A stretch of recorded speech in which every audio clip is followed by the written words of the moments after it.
La dans repeți foarte mult. Mi se pare că e foarte important să repeți și să știi ce să faci.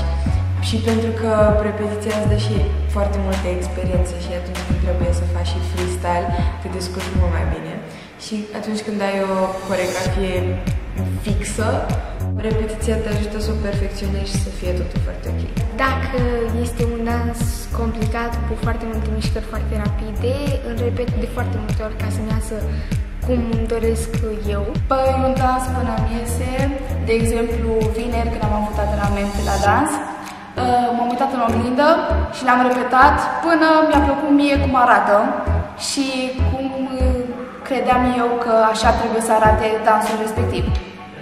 Eu, sincer, nu prea repet acasă dansuri.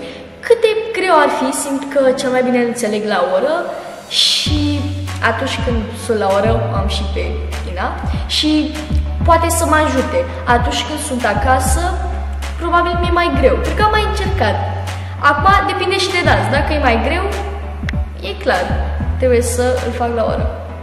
Dar dacă e mai simplu, pot să-l fac și acasă. Adică dacă eu mă mai bâlbâi sau nu-mi iese o mișcare, atunci nu o să-mi placă și o să mai repet de încă 100 de ori dacă trebuie. Mi-mi place foarte mult să dansez de 4 ani aproape, de 5 ani aproape și îmi place foarte mult că simt că mă exprim și că dau și toată energia atunci când dansez și mă focusez foarte tare pe ce fac.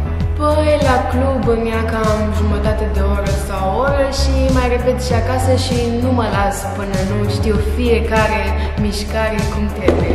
Adică îmi iau acasă cam o oră. Am repetat la sală și am mai repetat și acasă cât de cât, dar nu foarte mult timp.